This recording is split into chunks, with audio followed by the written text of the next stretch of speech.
Next quantum numbers में आगे देखते हैं हम। अगर कोई भी nth शेल में यानी कि ऑर्बिट में उसका एंगुलर मोमेंटम कितना होगा वो पता करना है। तो अगर 1 तो 1h/2π यानी कि h कट यानी कि h/2π ही रहेगा इसका एंगुलर मोमेंटम फर्स्ट ऑर्बिट में।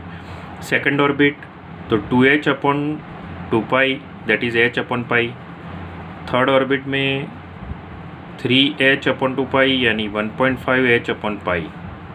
फोर्थ में 4h/2π दैट इज़ 2h/π। मतलब ओवरऑल क्या क्या इन्फॉर्मेशन हमने इसमें ली। शेल या ऑर्बिट पता चलता है, सीरीज़ पता चलती है, नंबर ऑफ ऑर्बिटल्स कितनी होगी, मैक्सिमम नंबर ऑफ इलेक्ट्रॉन कितने आ सकते हैं उसके अंदर, उसका एंगुलर मोमेंटम कितना होगा रिस्पेक्टिव ऑर्बिट में। ये energy of electron in any orbit En equal to -13.6 Z²/n² वाला principle. Radius of orbit Rn उसका भी फॉर्मूला हम बोर प्रिंसिपल में देख चुके हैं। Series of spectra, number of lines, ये सारी चीज़ें पता कर सकते हैं अगर हमें quantum number principal quantum number n पता है। Next second is angular momentum और azimuthal quantum number. Symbol for that is L। सबसे पहले देखते हैं उसकी वैल्यू क्या होती है। Value it depends on n, मतलब कि n का वैल्यू पता है तो L का वैल्यू पता कर सकते हैं। कैसे? तो L का वैल्यू फाइंड करने का फॉर्मूला है L equal to 0 to n-1, ये फॉर्मूला है। मतलब कि n का वैल्यू सपोज 5 है तो 0 1 2 3 4 इतनी वैल्यूज अवेलेबल होगी L के लिए। इसकी value always positive integer including 0 होती है, मतलब इसके अंदर नेगेटिव नंबर या फ्रैक्शनल नंबर नहीं होते, लेकिन 0 इंक्लूडेड है। इन्फॉर्मेशन इसके ऊपर से कौन सी इन्फॉर्मेशन हमें मिलती है। We can find type of and shape of orbital, number of sub orbitals and electrons in it, angular momentum etcetera. कैसे? तो एक टेबल है यहाँ पे बना हुआ, वो देखते हैं। अगर L का वैल्यू 0 है तो ऑर्बिटल S होगी ऑलवेज S। उल्टा भी कह सकते हो आप कि ऑर्बिटल अगर S है तो उसका L वैल्यू 0 होगा। शेप होगा उसका स्फेरिकल। उसके अंदर सब ऑर्बिटल्स ऑलवेज 2l+1 जितनी होती है, मतलब L का वैल्यू 0 है तो 0 × 2 0 + 1, मतलब कि एक ऑर्बिटल, एक सब ऑर्बिटल है। S की खुद की एक सब ऑर्बिटल है S इटसेल्फ, उसको और सब टाइप्स नहीं है। मैक्सिमम इलेक्ट्रॉन उसके अंदर कितने आ सकते हैं तो 2 × 2l+1। 2l+1 अगर 1 है तो S ऑर्बिटल में 2 इलेक्ट्रॉन्स मैक्सिमम ऑक्यूपाई हो सकते हैं with opposite spin. Angular momentum उसका 0 होगा क्योंकि फॉर्मूला है √L × l+1 h cut. h cut मतलब h/2π, that also we are knowing. Okay, तो h/2π का वैल्यू ये h कट होता है। अगर L का वैल्यू 1 है तो ऑर्बिटल P ऑर्बिटल है तो L का वैल्यू 1। शेप इज डम्बेल, 3 सब types px py pz, 6 electron maximum can be occupied, √2h/2π angular momentum. L value 2, orbital is D, shape double dumbbell, sub orbitals 5, dxy, dyz, dzx, dx² - y² dz²। Maximum electron it can occupy is 10, √6h/2π is angular momentum. Next, if L value is 3, orbital is F, shape we need not to know right now, and suborbitals are 7, maximum electron it can occupy is 14, √12h/2π, that is its angular momentum. So this was angular momentum quantum number. Magnetic quantum number small m, its value depends on L. Formula to find out m value is equal to -L 2 + L. Suppose L का value 0 है तो 0 ही रहेगा। Whenever L equal to 0 always you will find only one value, that is for m is 0, and that will suggest us that it's an s orbital. Its value depends on L. Information: it represent orientation of electron cloud in subshell are divided into orbitals using m value. Suppose s तो spherical होता है, P dumbbell, D double dumbbell, ये सारी जो information है उसके अंदर M उसके भी सब टाइप्स, मतलब कि PX, PY, PZ या DXY, DYZ, DZX, ये सब का ओरिएंटेशन एग्जैक्टली कैसा है वो बताने को काम आता है। M value is useful in that only. Next, fourth is spin quantum number. Two scientist Uhlenbeck and Goudsmit invented this spin quantum number. This quantum number is only practically derived. Other three, n, l and m, these three quantum numbers are derivation of Schrödinger wave equation, whereas this one is practical. S has only two values, fixed two values, +1/2 or -1/2, and they are arbitrarily decided. Arbitrarily मतलब कि उसका कोई value fix नहीं होता है कि कब plus लेना है कब माइनस लेना है, रेंडमली होता है। अगर पहले एक का वैल्यू प्लस डिसाइड किया तो दूसरे का -1/2 हो जाएगा अपने आप। अगर पहले वाले इलेक्ट्रॉन के लिए या पहला वैल्यू आपने इमेजिन किया -1/2 तो सेकंड वैल्यू उसका +1/2 रहेगा, ये फिक्स है। तो इलेक्ट्रॉन को दो टाइप की स्पिन हो सकती है, एक होती है क्लॉकवाइज, दूसरी होती है एंटी क्लॉकवाइज। सपोज आपने क्लॉकवाइज स्पिन के लिए लिया वैल्यू +1/2 तो ऑटोमेटिकली एंटी क्लॉकवाइज का वैल्यू -1/2 आपको डिसाइड कर लेना है। अगर इसका वैल्यू आपने डिसाइड किया सपोज +1/2 तो इसका ऑटोमेटिकली -1/2 हो जाएगा, ये फिक्स है। तो इलेक्ट्रॉन की स्पिन के हिसाब से इसका क्वांटम नंबर वैल्यू डिसाइड होता है। इन्फॉर्मेशन क्या मिलती है? एज पर Uhlenbeck and Goudsmit, electron may have two type of spins. Number 1 clockwise +1/2, anti clockwise -1/2। अगर क्लॉकवाइज -1/2 तो एंटी क्लॉकवाइज +1/2 होगा, अपने आप ऐसे समझ लेना है।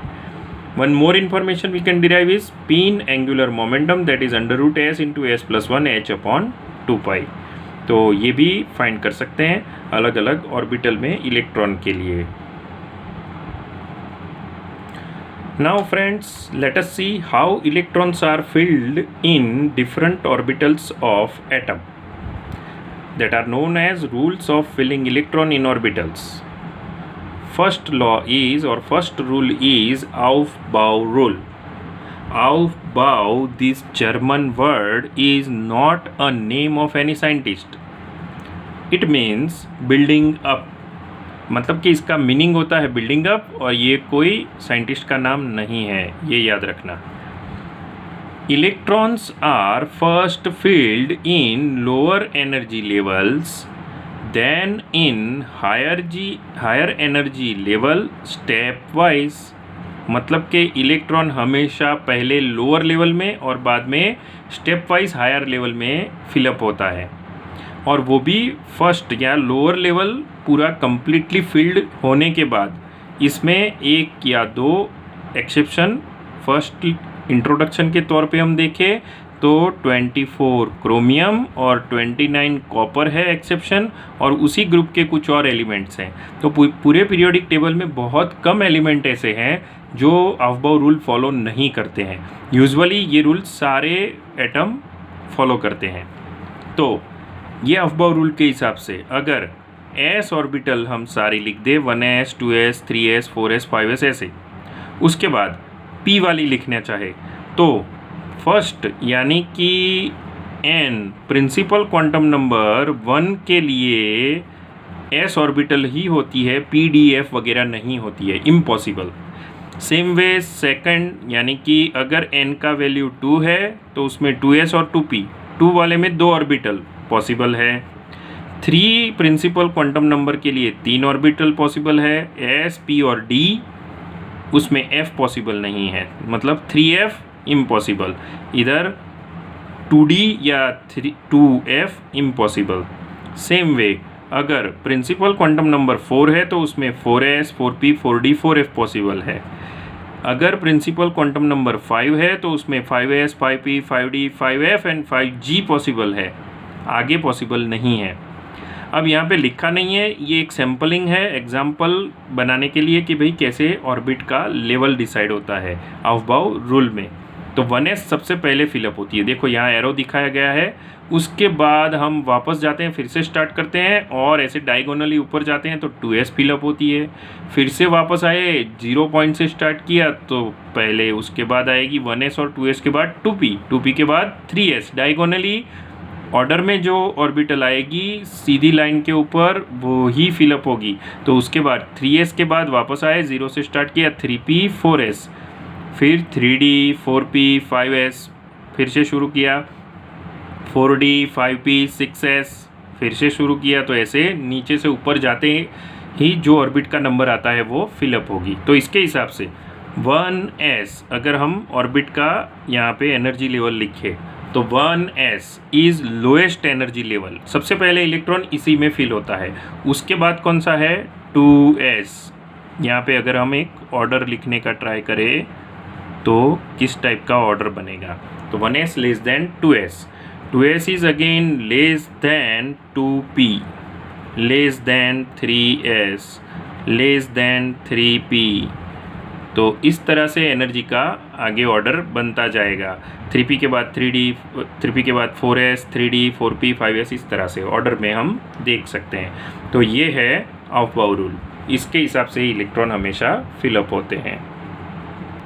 तो ऑफ-बाउ रूल में हमने देख लिया कि इलेक्ट्रॉन पहले लोअर और बाद में हायर एनर्जी वाली ऑर्बिट में स्टेप वाइज फिलअप होते हैं। लेकिन ये लोअर और हायर डिसाइड करना है तो 1s 2s ये सब हम याद रखें, लेकिन एक फिक्स ऑर्डर तक याद रख सकते हैं। उसके बाद अगर कंपैरिजन हमको कोई हायर लेवल की ऑर्बिट की दी है तो उसमें कैसे पता करेंगे कि कौन सी ऑर्बिट ज़्यादा एनर्जी वाली है, कौन सी कम वाली, कौन सी पहले फिलअप होगी, कौन सी बाद में। तो ये डिसाइड करने के लिए देखते हैं next rule, that is modern n+l rule. The subshell with lowest n+l value is filled up first.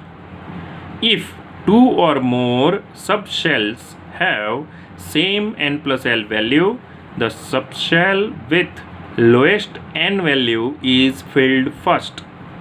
मतलब कि जब एक से ज़्यादा सबशेल है और उसमें एनर्जी लेवल डिसाइड करना है तो n+l वैल्यू देख लो आप। सपोज़ कि हमको दिया है यहाँ पे 5p और 6d, ये दो ऑर्बिटल के अंदर हमें डिसाइड करना है कि किसका एनर्जी ज़्यादा है किसका कम है। तो हम क्या करेंगे, दोनों के n वैल्यू और l वैल्यू का सम करेंगे। तो 5 is for n value for 5p, p orbital का l वैल्यू होता है 1, तो 5 + 1 हो गया 6। अब सेम वे 6d ऑर्बिटल के लिए n+l वैल्यू सम करते हैं तो 6, और 2 है d ऑर्बिटल के लिए l वैल्यू, तो 6 + 2 कितना हो गया 8। ऑब्वियसली जिसकी एनर्जी कम है वो ऑर्बिटल यहाँ पे बनेगी 6 सम वाली, यानी कि 5p। 5p has lower energy then 6d। ये सीधा का सीधा n+l वैल्यू से हम डिसाइड कर सकते हैं, इसमें कोई कन्फ्यूजन नहीं होगा।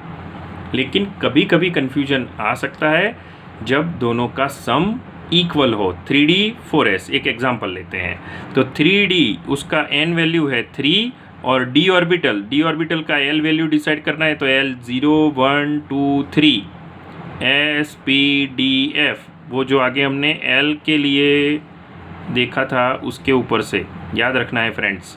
अब उसके अंदर n वैल्यू 3 है और l वैल्यू कितनी है दिख रही है आपको, d ऑर्बिटल के लिए l वैल्यू है 2, तो दोनों का सम कितना हो गया 5। तो इस तरह से पहला सम मिला। इसमें n+l वैल्यू सम करते हैं तो 4 + 0 4, तो दोनों में किसकी एनर्जी कम होगी, 5 वाले की कि 4 वाले की, डिसाइड करो आप 4 वाले की, यानी कि 4s has lower energy then 3d, तो ये पहले फिलअप होगा बाद में 3d फिलअप होगा। 3d आउटर ऑर्बिटल है, 4s इनर है। अब इसके बारे में थोड़ी और ज़्यादा डिटेल आप पढ़ोगे d ब्लॉक एलिमेंट में। Third is Hund's maximum multiplicity rule. Pairing of electron in same subshell P, D or F does not take place until each orbital belonging to that subshell has got one electron each, यानी singly occupied.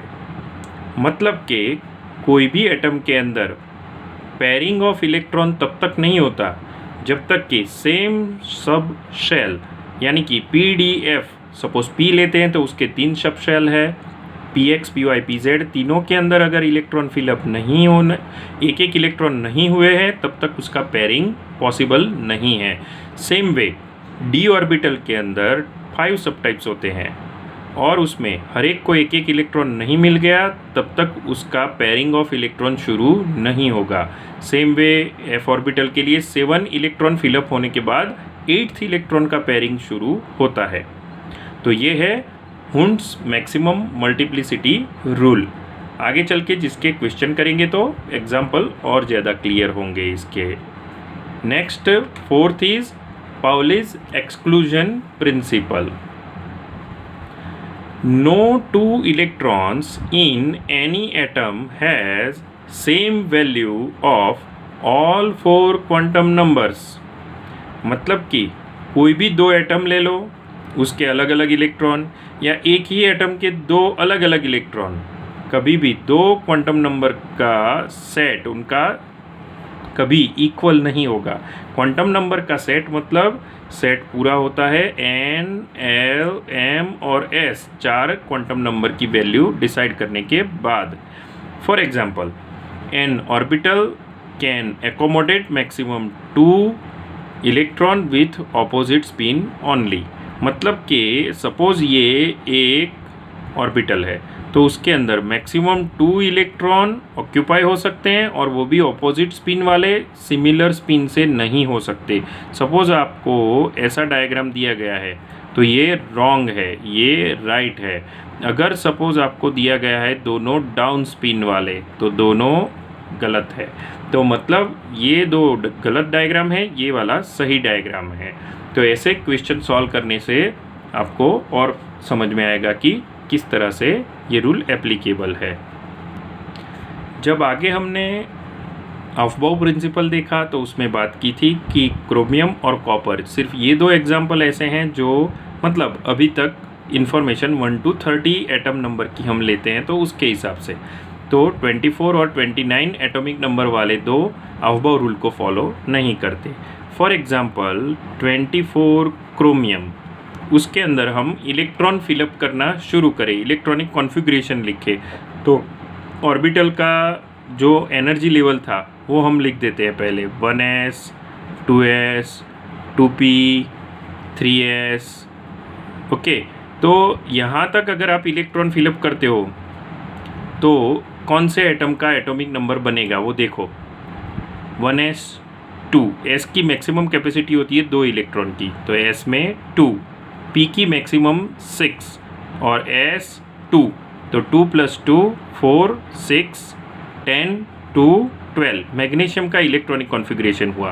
अब आगे हमको 24 तक electron fill up करने हैं तो उसके लिए क्या करना पड़ेगा, तो 1s2 2s2 2p 6 3s2 then 3p 6। Okay, तो अब 12 6 18 हो गए। 18 के बाद अब 4s और 3d में कौन सा पहले फिलअप होगा वो हमने आगे डिस्कस किया था कि 4s हमेशा पहले फिलअप होता है, तो उसमें 2 इलेक्ट्रॉन डाल दिए। तो अब टोटल काउंट करो, 2 2 4 6 10 2 12 6 18 2 20। उसके बाद 4 इलेक्ट्रॉन डालने हैं वो हम 3d में डाल देते हैं, सपोज 3d 4।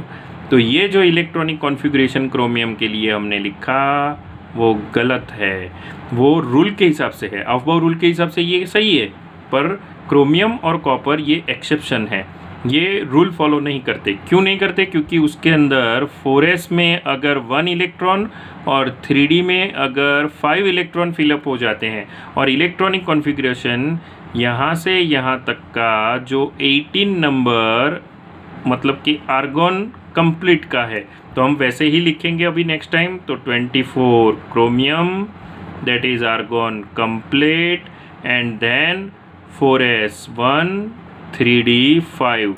तो ये है करेक्ट वाला इलेक्ट्रॉनिक कॉन्फ़िगरेशन, ये है रॉन्ग।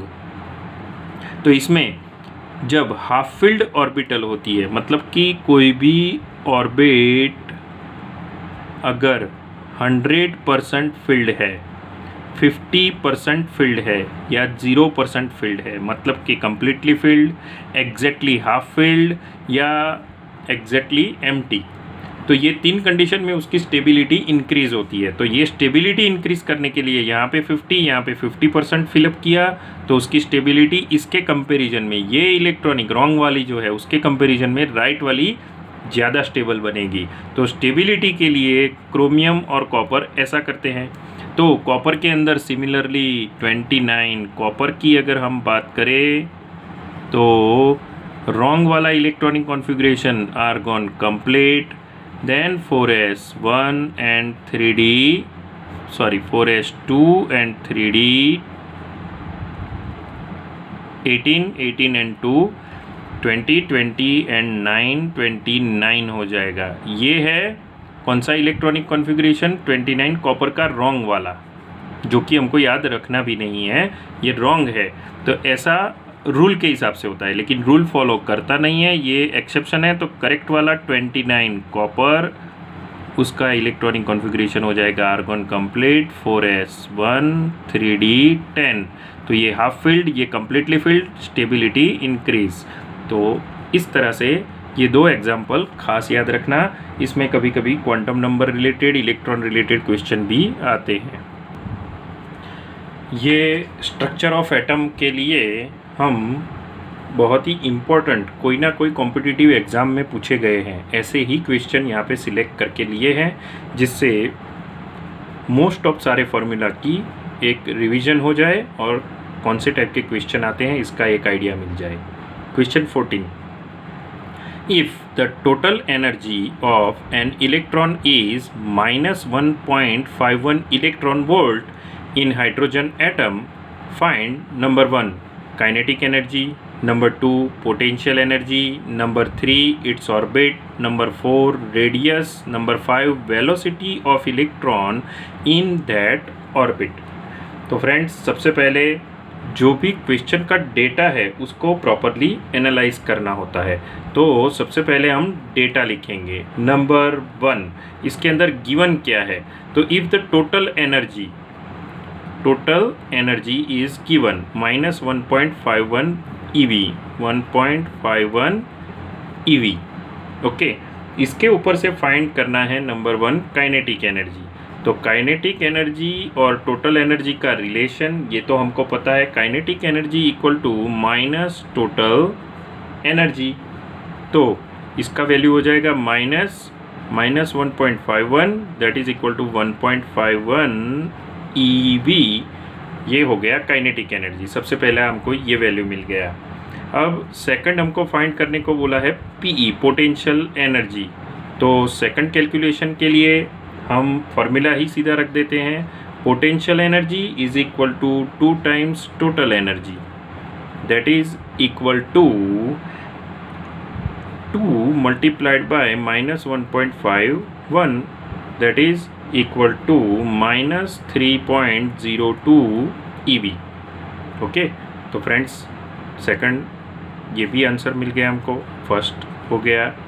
नाउ थर्ड, क्या फाइंड करने को बोला है? ऑर्बिट। इसका कौन सा ऑर्बिट होगा ये हमको फाइंड करना है। तो इसके लिए एनर्जी का ही फॉर्मूला लगाते हैं। E in nth level is equal to -13.6 Z² divided by n², simple. तो ये फॉर्मूला के अंदर सब्जेक्ट किसको बनाना है हमको? n² को। तो n² को लेते हैं subject, is equal to -13.6 multiplied by hydrogen का Z कितना है? हमेशा रहता है 1, डिवाइडेड बाय एनर्जी इधर शिफ्ट कर दी हमने, दैट इज -1.51। तो इसका सिंप्लीफिकेशन करो तो आंसर आएगा n² इज इक्वल टू 9। अगर n square is equal to 9 है तो n का वैल्यू होगा 3, सिंपल। तो ये इलेक्ट्रॉन अभी थर्ड ऑर्बिट में है, ये इन्फॉर्मेशन मिला हमको। तो थर्ड वैल्यू भी मिल गया, third answer. Fourth, radius find करना है सपोज, तो फोर्थ हम रेडियस फाइंड करते हैं। उसका भी फॉर्मूला है r equal to 0.529 multiplied by n square by z। तो इसके अंदर हम वैल्यू पुट करते हैं तो क्या मिलेगा, 0.529 मल्टीप्लाइड बाय n। अब तो हमको मिल गया है n क्या है, 3 का स्क्वायर डिवाइड बाय 1। तो ये हो गया 0.529 multiplied by 9, that is equal to 4.761 angstrom on simplification. Okay, तो ये एक और वैल्यू मिल गया हमको। ये सेकंड आंसर था 3.02 माइनस, ये था 1.51 positive, that is first answer. तो 1 2 3 फोर्थ आंसर भी मिल गया। फिफ्थ क्या क्वेश्चन है, velocity of electron in that orbit. Okay, तो वेलोसिटी का फॉर्मूला लिख लो, velocity is equal to 2.18 multiplied by 10⁸ z by n। अब ये कौन से यूनिट के अंदर है फ्रेंड्स, तो इसको हमें फाइंड करना है सेंटीमीटर पर सेकंड में। तो ये फॉर्मूला रख दिया, तो दैट इज इक्वल टू हो गया 2.18 इंटू 10⁸ 1/3 मल्टीप्लाइड बाय। तो इसका आंसर आप सिंप्लीफिकेशन करोगे 0.729 multiplied by 10⁸ centimetre per second, ये आएगा।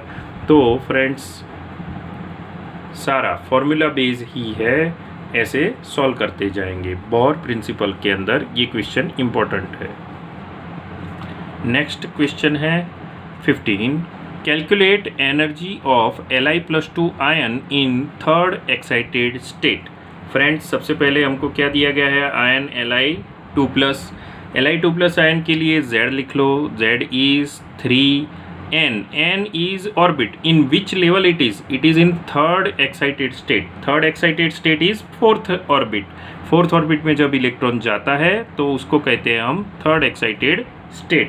अब उसके अंदर हमको क्या फाइंड करना है, एनर्जी। तो एनर्जी का फॉर्मूला रख दो, E is equal to -13.6 z² by n² in electron volt. तो वैल्यू पुट कर दो, -13.6 multiplied by 3² divided by 4²। Simplification करोगे तो फ्रेंड्स ये वैल्यू मिलेगा आपको -7.65 इन इलेक्ट्रॉन वोल्ट यूनिट। तो ये है energy of electron in Li+2 third excited state और fourth orbit. Next question 16, what would be radius of second excited state of Li2+ ion? Now Li+2, same species again and same atomic number, Z equal to 3, but orbit is different, that is second excited state। Now second excited state, that is n equal to 3, मतलब n का value है अब हमारे पास, Z है, Li+2 species है, उसकी radius find करनी है। तो रेडियस का फॉर्मूला रख देते हैं, r equal to 0.529 n² by z, that is equal to 0.529 3² divided by 3। Third excited state, second excited state is third orbit. इधर सिंप्लीफिकेशन करते हैं तो आंसर आएगा 1.587, that is in unit angstrom. तो ये हो गया हमारा answer friends. Next question number 17, उसको भी पढ़ लेते हैं। उसके अंदर हमको दिया गया है calculate ratio of maximum lambda of Lyman and बामर series. अब देखो फ्रेंड्स, जब हम मैक्सिमम लैम्बडा की बात करते हैं, मतलब कि लैम्बडा मैक्स शॉर्ट में अगर लिखते हैं तो उसके लिए पहले लाइमन सीरीज़, जिसके लिए हम सिंबल लिखेंगे सिर्फ L, और बामर सीरीज़ उसके लिए B। तो लाइमन के लिए इलेक्ट्रॉन कहाँ से कहाँ जाएगा तो मैक्सिमम लैम्बडा मिलेगी। ये याद करो, बोर प्रिंसिपल में हमने बोला था कि अगर इलेक्ट्रॉन N1 यानी कि होम ऑर्बिट जो उसकी होती है 1 में वापस आएगा तो उसको लाइमन सीरीज़ बोलते हैं, उसका घर है 1 नंबर वाला। और N2 मतलब एक्साइटेड स्टेट है उसका फर्स्ट, मतलब कि सेकंड ऑर्बिट, सेकंड ऑर्बिट से जब इलेक्ट्रॉन फर्स्ट ऑर्बिट में वापस आता है तो उसका लेमड़ा मैक्स होता है, तो लाइमन का लेमड़ा मैक्स है ये। तो सेम वे बामर का लेमड़ा मैक्स कब होगा वो सोचो। तो बामर का होम ऑर्बिट यानी कि जहाँ पे वो इनिशिएट होता है, जहाँ से वो वापस आता है, कुछ भी बोल सकते हो आप, तो दैट इज़ 2। और N2 उसके लिए एक्साइटेड स्टेट कौन सा होगा नेक्स्ट, दैट इज़ ऑर्बिट 3 और it's we can say that Balmer series first excited state. तो ये हो गए बामर और लाइमन दोनों के लिए N1 N2 वैल्यू। अब एटम कौन सा दिया गया है, maximum lambda of Lyman and बामर series, कोई एटम नहीं दिया है तो Z कैंसिल हो जाएगा। तो इसके लिए क्वेश्चन में ध्यान देना अभी बराबर, मैं कैसे इसकी फॉर्मूला लिखता हूँ। Lambda maximum of Lyman series divided by lambda maximum of Balmer series, दोनों के लेमड़ा का रेशियो लेना है। So that is equal to first line of Lyman series, first line of Lyman series divided by first line of Balmer series. Balmer series okay.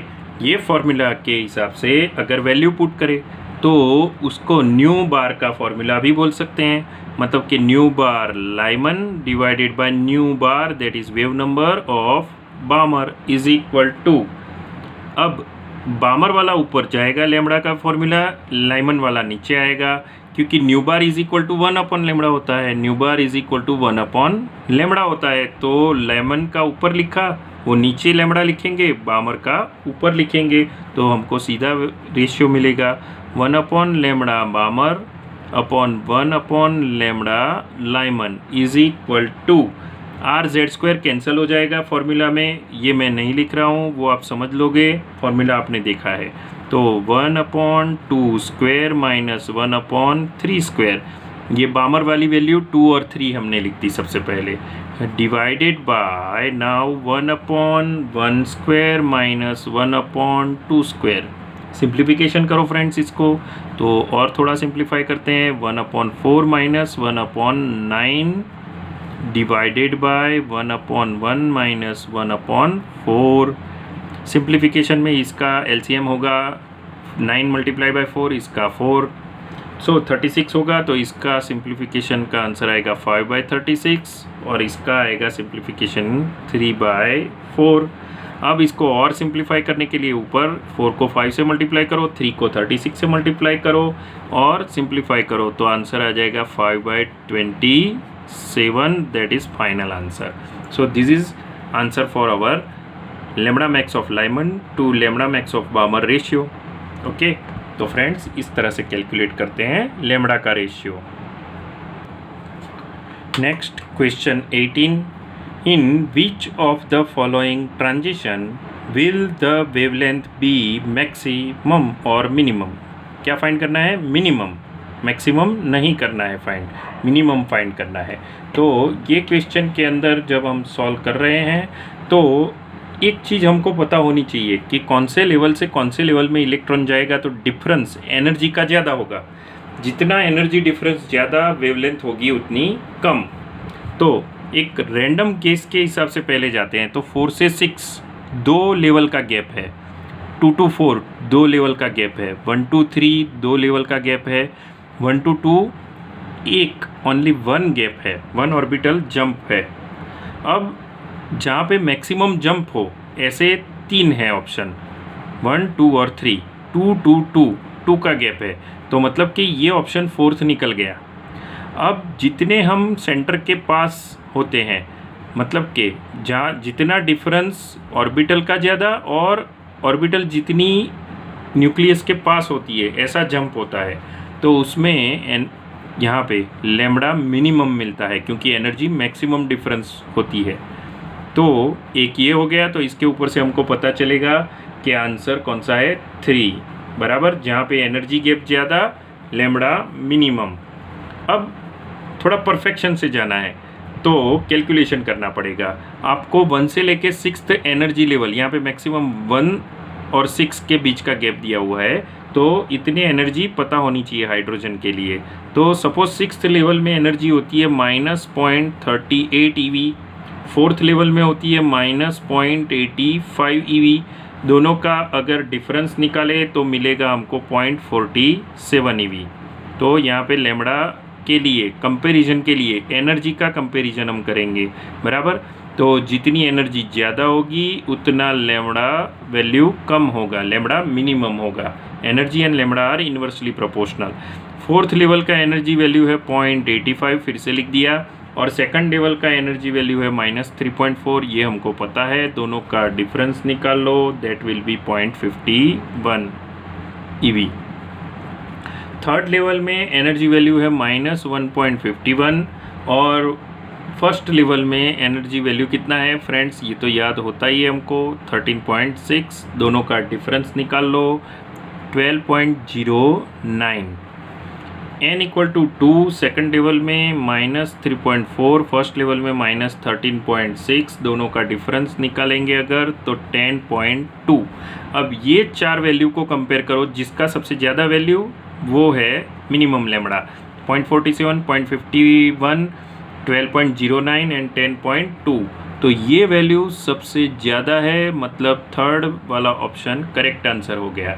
तो ऐसे find कर सकते हैं। ये एग्जैक्ट के लिए है, अप्रोक्सीमेशन के लिए मैंने जो आगे बताया था वो मेथड ज़्यादा सूटेबल है। फास्ट करने के लिए वैसे करो आप, ओके। नेक्स्ट क्वेश्चन 19 देखते हैं। A ball weighing 25 gram moves with a velocity of 6.6 into 10⁴ centimetre per second. Find out the Broglie wavelength associated with it. तो फ्रेंड्स ऐसे टाइप के सम के लिए जैसे मैंने आगे बताया था, पहले डेटा लिख देते हैं, ओके। बॉल का सबसे पहले वेट लिखते हैं, that is mass of, that is 25 gram. Velocity v वो भी दे दिया गया है 6.6 into 10⁴, that is in centimetre per second. ये ग्राम में है, ये सेंटीमीटर पर सेकंड में है। द ब्रोगली वेवलेंथ, या दैट इज़ लेमड़ा, फाइंड करना है हमको, ओके। तो द ब्रोगली वेवलेंथ का फॉर्मूला है हमारे पास, lambda is equal to h divided by mass into velocity, that is momentum 2। So h का वैल्यू होता है हमेशा 6.626 इंटू 10⁻34। अगर हम जूल में ये वैल्यू लिख रहे हैं तो 34 joule into second multiplied by, ये अर्ग में कन्वर्ट कर देंगे क्योंकि यहाँ पे सेंटीमीटर पर सेकंड और ये ग्राम में दिया हुआ है। तो 10⁷ से मल्टीप्लाइड कर दिया तो ये बन गया erg into second whole divided by h divided by mass. Mass is 25 in gram, तो उसको ग्राम में ही रखा हमने। वेलोसिटी भी सेंटीमीटर पर सेकंड में ही रखेंगे, तो that is again 6.6 into 10⁴ and that is in centimetre per second. अब इसको सिंप्लीफाई करो तो देखो यहाँ पे ज़्यादातर ऐसे कट हो जाएगा, 1/25 आएगा, 4 multiplied bye 10⁻³ that is in centimetre. तो ये हो गया हमारा answer of question 19। Next question 20। The uncertainty in the position of a particle is 10⁻⁻10 meter and velocity is 5.27 into 10⁻⁻24 meter per second. Calculate the mass of particle. तो mass of particle that is m find करना है। देखो friends, इधर metre में value दिया है, इधर metre per second में दिया है, मतलब कि आंसर हम जनरली किलोग्राम में फाइंड करने का ट्राई करेंगे। देखते हैं, वैल्यू पुट करते जाते हैं, फिर पता चलेगा। First is uncertainty in the position. Position का जो डेटा है हम लिखेंगे अगर, तो that is delta x। Uncertainty in position that is 10⁻⁻10 metre. उसके बाद अनसर्टेनिटी इन वेलोसिटी v क्या है, 5.27 multiplied by 10⁻⁻24 that is in metre per second, okay. उसके बाद क्या डेटा दिया गया है हमको, mass of the particle find करना है। तो हाइजेनबर्ग अनसर्टेनिटी प्रिंसिपल का फॉर्मूला अप्लाई करेंगे। कौन सा formula, delta x into m delta v is equal to h upon 4 pi. देखो न्यूमेरिकल करना क्यों ज़रूरी है फ्रेंड्स, क्योंकि इसके अंदर देखो आप, हम जब फॉर्मूला लिखते हैं delta x into m delta v, तो यहाँ पे साइन इक्वल टू का लिया है, ग्रेटर देन इक्वल टू नहीं, ओनली इक्वल टू। तो मैथमेटिकल कैलकुलेशन में आप उसको ग्रेटर देन साइन को निगलेक्ट करके इक्वल ले लोगे, बराबर।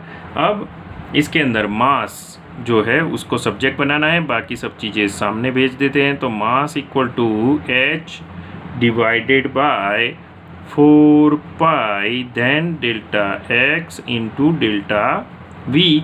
डेल्टा एक्स वैल्यू गिवन है, डेल्टा वी गिवन है, एच ऑलवेज प्लैंक कांस्टेंट होता है, तो यहाँ पे सब बिगर यूनिट में है, तो उसके हिसाब से हम लिख देते हैं 6.625 या 626 लिख सकते हो आप, no problem. 10 to power minus 34 whole divided by 4 multiplied by 3.14 multiplied by 10 to power minus 10 multiplied by 5.27 into 10 to power minus 24।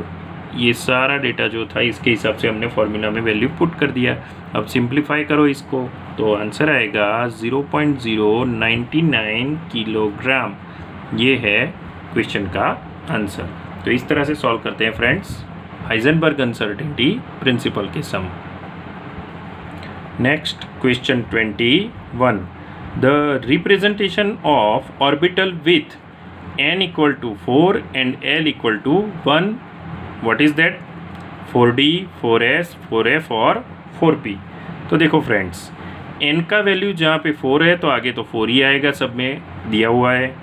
l का वैल्यू 1 है, तो इसके लिए याद करो फिर से l वैल्यू और उसके ऊपर से ऑर्बिटल हम कैसे डिसाइड करते थे, 0 1 2 3 s p d f, 0s 1 p 2 d 3 f।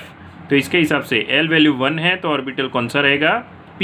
मतलब कि आंसर कौन सा होगा हमारे यहाँ पे? Fourth, that is 4p correct answer होगा। Next question 22, maximum number of electron present in m shell. m shell, ये KLMN वाला सिंबल यहाँ पे दिया हुआ है, m शेल। तो KLMN रिस्पेक्टिवली होता है ना, तो K का वैल्यू, N वैल्यू कितना होता है? 1, L का 2, तो M का हमको मिल गया 3, M का N प्रिंसिपल क्वांटम नंबर है 3, तो उसके अंदर मैक्सिमम कितने इलेक्ट्रॉन होंगे? 2n²। N के अंदर मैक्सिमम इलेक्ट्रॉन कितने होते हैं? 2n² जितने। तो N का वैल्यू 3 का स्क्वायर करो, 9, 9 2 जार 18, मतलब कि ऑप्शन नंबर 2 यहाँ पे करेक्ट आंसर हो गया, 18 इलेक्ट्रॉन्स। नेक्स्ट देखते हैं friends question number 23, psi. This symbol is called wave function psi 320 is which orbital? See friends, ये जो सिंबल फॉर्म लिखा है साइन 320 में 3 जो है वो n वैल्यू है, 2 l वैल्यू है और 0 m वैल्यू है, यानी कि ये 3 क्वांटम नंबर्स की वैल्यू दे दी गई है हमको, n, l और m रिस्पेक्टिवली। तो n का वैल्यू 3 है, तो सब में देखो आगे 3 3 3 तो लिखा हुआ है। उसके बाद l वैल्यू 2, l वैल्यू 2 है, तो आगे हमने जैसे डिस्कस किया था ऑर्बिटल होती है d, तो उसके ऊपर से d ऑर्बिटल वाले ऑप्शन फाइंड करो। तो यहाँ पे सिर्फ 2 ऑप्शन रह गए, 3 और 4, उसमें से कोई आंसर है। और m का वैल्यू 0 है, तो ऑलवेज याद रखना 3dz² का ही वैल्यू ये होता है, ये फिक्स है। NCERT अगर आप पढ़ोगे तो उसके अंदर ये गिवन वैल्यू है। नेक्स्ट क्वेश्चन नंबर 24, उसका डिस्कशन करते हैं। A neutral atom of an element has 2k, 8l, 11m, 2n shell electrons. Number of p electron, p मतलब p ऑर्बिटल में, हाँ फ्रेंड्स, फाइंड ये हमको करना है, p इलेक्ट्रॉन्स इन इट। तो इसमें कितने p इलेक्ट्रॉन होंगे वो फाइंड करना है। जब एटम के इलेक्ट्रॉनिक कॉन्फ़िगरेशन का ये वाला रिप्रेजेंटेशन है, तो उसका सबसे पहले एडिशन कर लो, सम कर लो। 2 8 10 10 to 12, 12, 11, 23, मतलब कि ये 23 नंबर का एटम वेनेडियम है। ओके फ्रेंड्स, अब वेनेडियम की इलेक्ट्रॉनिक कॉन्फ़िगरेशन लिखो और बाद में उसके अंदर कितने पी इलेक्ट्रॉन है वो फाइंड कर लो। तो वेनेडियम की इलेक्ट्रॉनिक कॉन्फ़िगरेशन आपको पता ही है, 1s2, 2s2, 2p6, 3s2, 3p6, then electron enters into 4s2, then 3d3। Total calculate कर लो एक बार, 2, 2, 4, 6, 10, 2, 12, 6, 18, 2, 23, 23। तो ये हो गया 23 सम। अब p ऑर्बिटल कहाँ पे दिख रही है उसका सम करो इलेक्ट्रॉन का। ये एक p ऑर्बिटल हो गई, उसके 6 इलेक्ट्रॉन, ये दूसरी p हो गई 6, 6 + 6, answer is 2, 12 electrons. Next question number 25 solve करते हैं। ये हमारा ये टॉपिक का आज का लास्ट क्वेश्चन रहेगा। बाकी के प्रैक्टिस क्वेश्चन के लिए आप कमेंट बॉक्स में लिखिए, ठीक है। तो ये क्वेश्चन नंबर 25 में पढ़ता हूँ पहले। Maximum wavelength of Balmer series for hydrogen atom, Rydberg constant is 10⁻⁷ metre inverse. अब देखो मैक्सिमम वेवलेंथ, फिर से ये लैम्बडा मैक्सिमम फाइंड करने की बात है, और वो भी कौन सी सीरीज़ में, बामर सीरीज़। फ्रेंड्स, बामर सीरीज़ का होम कौन सा होता है, n1 = 2, और जब वो नेक्स्ट ऑर्बिटल में जंप करेगी तो उसकी होती है मिनिमम या मैक्सिमम। याद करो, मैक्सिमम लैम्बडा, क्योंकि एनर्जी मिनिमम, तो n2 = हो गया 3। तो अब फॉर्मूला पुटअप कर देते हैं वैल्यूज सारी। 1/λ = rz², 1/n1² - 1/n2²। अब इसके अंदर r का जो वैल्यू है वो आप आगे जो हमने थियरी पोर्शन डिस्कस किया था उसके अंदर दिया हुआ है, उसके अंदर से लो। z ये हाइड्रोजन एटम है तो उसके लिए 1 रहेगा, ये फिक्स है। और यहाँ पे n1 वैल्यू क्या पुट करनी है, n2 वैल्यू क्या पुट करनी है, ये सब मैंने दिखा दिया। आगे हमने ऐसा एक क्वेश्चन देखा है।